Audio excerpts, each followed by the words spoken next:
तो क्या हो कि अगर आप लोगों को एक गेम में बुलाया जाए और वहां पर जाने के बाद आप लोगों को पर मिनट के हिसाब से पैसे दिए जाएं और वहां पर रहकर आप जितने चाहे उतने पैसे कमा सकते हो। मतलब कि वो जगह आपको अंबानी से भी ज्यादा अमीर बना सकती है। पर यह भी सही बात है कि हर चीज इतनी आसानी से तो नहीं मिलती।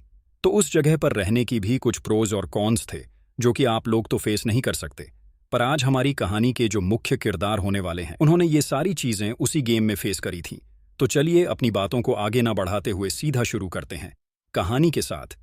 तो कहानी की शुरुआत में हम लोग जिंसू नाम के एक आदमी को देख पाते हैं जो कि अपने ऊपर चढ़ा कर्जा उतारने के लिए काफी तरह तरह के काम करा करता था।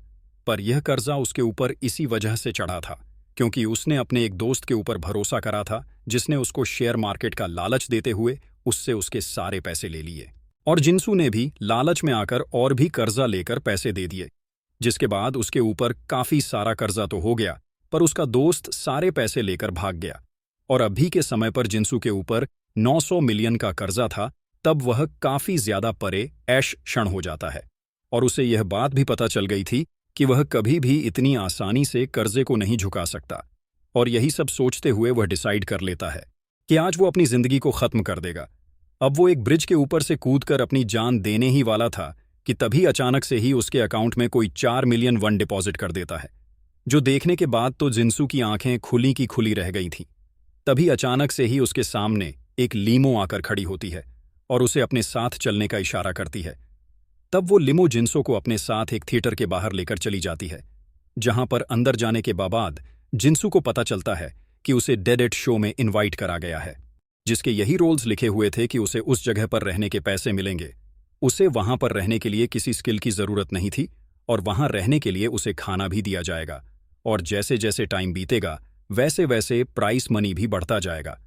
साथ ही वहां पर यह बात भी लिखी हुई थी कि अगर गेम के दौरान कोई प्लेयर मारा जाता है तो उसी वक्त गेम को बंद कर दिया जाएगा, वरना गेम सिर्फ तभी खत्म होगी जब घड़ी में निर्धारित समय खत्म होगा।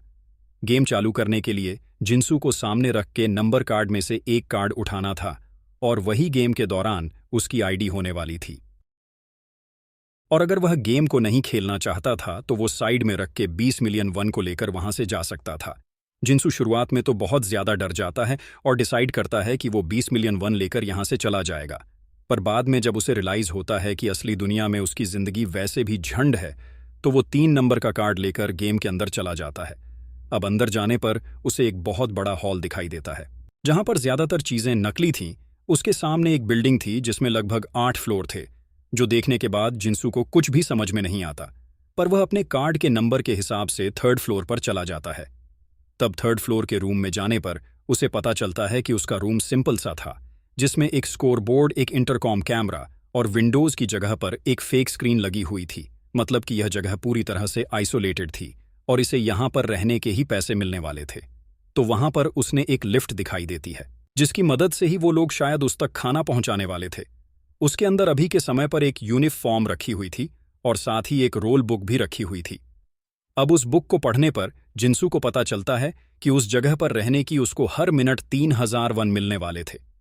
साथ ही वो उसके रूम में लगे इंटरकॉम से कुछ भी ऑर्डर कर सकता था, मगर वो चीजें उसे एक स्पेशल प्राइस पर मिलने वाली थी और वो प्राइस उसके विनिंग प्राइस में से माइनस होने वाला था।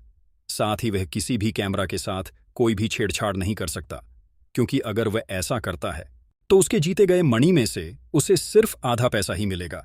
अब ये सारी बातें जानने के बाद जिंसू वहां पर रखी यूनिफॉर्म को अपने कपड़ों से बदल लेता है, जिसके तुरंत बाद ही हर्मिनाटोस के स्कोर बोर्ड में 3000 वन क्रेडिट होना चालू हो गए थे, जिसको देखने के बाद जिंसू बहुत ज्यादा खुश था।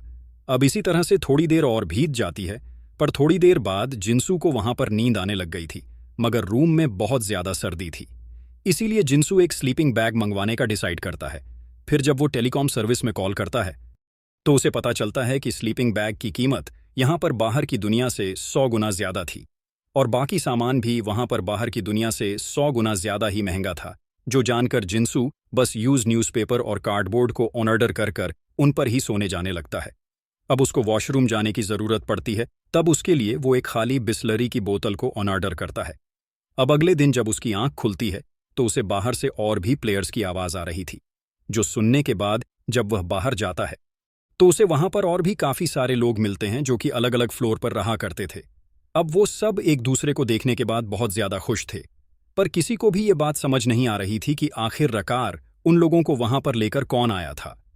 अब वहां पर सभी लोग इन सभी चीजों के बारे में बहुत ज्यादा सीरियसली डिस्कस कर रहे थे, पर वहां पर हम लोग 8 फ्लोर को देख पाते हैं, जो कि एक लड़की थी, और उसे किसी भी चीज से कोई भी फर्क नहीं पड़ रहा था। वो बहुत ज्यादा खुश थी और इधर उधर एंजॉय कर रही थी।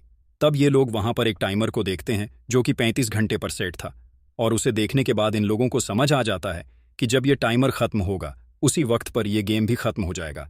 अब उस टाइमर के पास भी एक इंटरकॉम लगा हुआ था, जिसे देखकर ये लोग समझ जाते कि ये लोग यहां से भी अपनी जरूरत के सामान को ऑर्डर कर सकते थे। पर इन्हें समझ में नहीं आ रहा था कि आखिरकार अगर यह यहां से मंगाए तो इनको कितने प्राइस पर वो सारी चीजें पड़ेंगी। सब लोग इस बारे में डिस्कस कर रहे थे कि उसी वक्त 6 फ्लोर वहां पर से एक सिगरेट के पैकेट को मंगा लेता है, और जैसे ही वहां पर सिगरेट का पैकेट आता है वैसे ही सभी लोग देखते हैं कि टाइमर में से 2 मिनट माइनस हो गए थे। इसका मतलब यही था कि यहां पर जो भी सामान मंगाया जाता था उसका प्राइस टाइम था। तब सभी लोग डिसाइड करते हैं कि वो वहां से सिर्फ बहुत ज्यादा जरूरत की चीजें ही मंगाए। इसी सबसे पहले वो वहां पर से कुछ बाल्टियां मंगाते हैं और कुछ टॉयलेट पेपर, ताकि वो उनकी मदद से हल्के हो सके। जिसके बाद उन्होंने कुछ सैनिटरी पैड को ऑर्डर कर दिया था और भी कुछ जरूरत की चीजों को। अब सब लोग हल्के तो हो चुके थे, पर किसी को भी खाने के लिए एक दाना तक नहीं मिला था, इसीलिए सभी लोग काफी ज्यादा परेशान होने लगते हैं। पर यहां पर अर्थ क्लोर बताती है कि उसके कमरे में रात में 12 डब्बे खाना आया था। तब उसने उसमें से थोड़ा थोड़ा सा चखा, पर बाद में वो सारा खाना अपने पास ही रख लिया। जो सुनकर सब लोग समझ जाते हैं कि उनके कमरे में जो लिफ्ट लगी हुई है वो एक दूसरे के कमरे से कनेक्टेड है। सबसे पहले खाना 8th फ्लोर के पास आया था, वो अपने हिस्से का खाना ले लेती, और उसके बाद वो लिफ्ट 7th फ्लोर पर चली जाती, जिसके बाद ऐसे ही वो 6th फ्लोर पर आती, और धीरे धीरे करके बाकी सभी फ्लोर पर भी खाना पहुंच जाता। पर क्योंकि उस वक्त तक 8th फ्लोर को कुछ भी पता नहीं था और उसने सारा खाना ले लिया था, इसीलिए ही वो लिफ्ट पिछली रात किसी के भी रूम में नहीं गई थी। तब सभी लोग 8th फ्लोर से उसके कमरे में सबको लेकर जाने को बोलते हैं, ताकि वहां पर जाकर वो खाने को खा सके।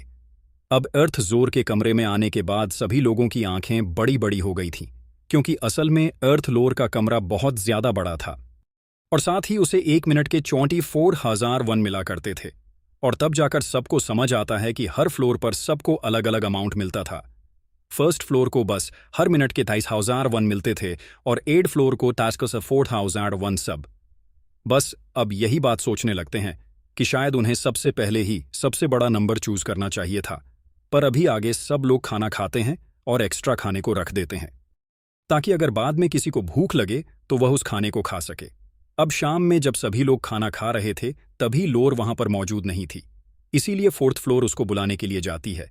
लेकिन जैसे ही वह हॉल में पहुंचती है तब वह बहुत जोर से चिल्लाती है, जिसके चिल्लाने की आवाज को सुनकर बाकी सब भी वहां पर पहुंच गए थे।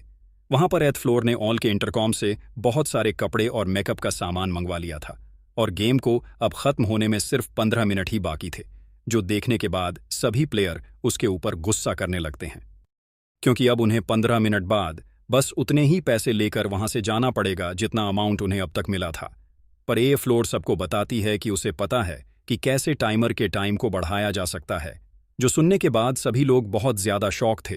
तब यहां पर एयर फ्लोर सबको बताती है कि अगर वह सीढ़ियां चढ़ तो उनका टाइम वापस से बढ़ जाएगा।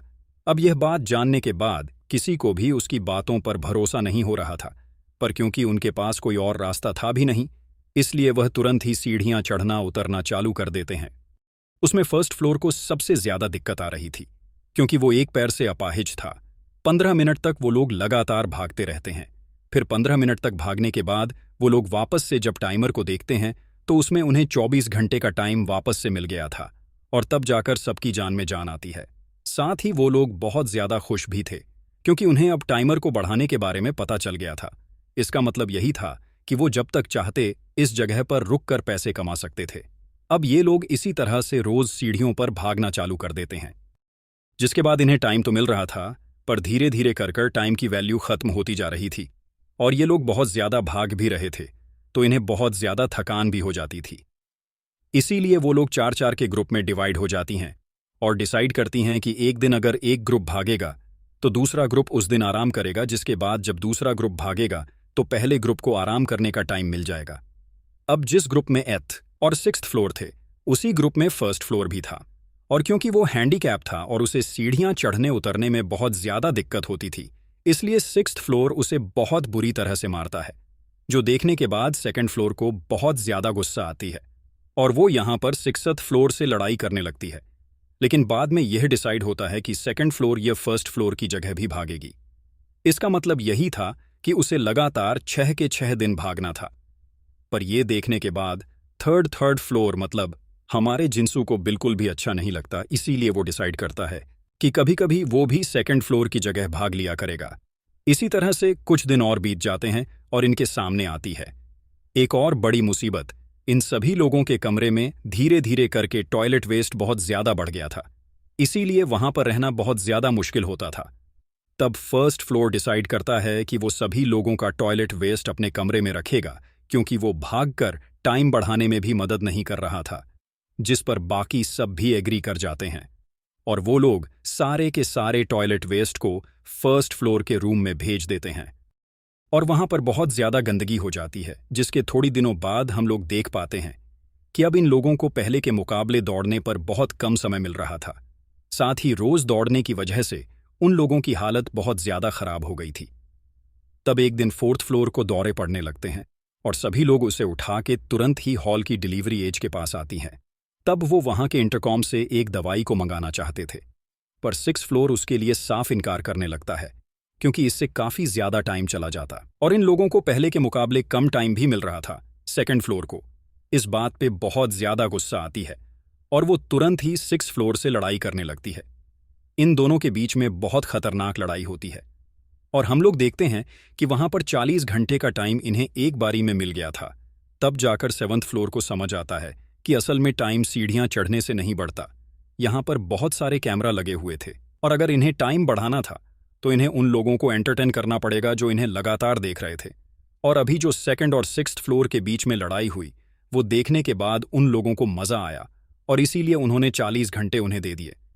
पर यह सब जानने के बाद सभी लोग और ज्यादा परेशान होने लगते हैं, क्योंकि इससे सेकंड और सिक्स्थ फ्लोर को बहुत ज्यादा छोटे आई थी। से सब बहुत ज्यादा परेशान हो गए थे, क्योंकि उन्हें समझ नहीं आ रहा था कि आखिरकार वो ऐसा क्या करें जिससे उन्हें देखने वालों को काफी ज्यादा मजा आए। Follow for part 2.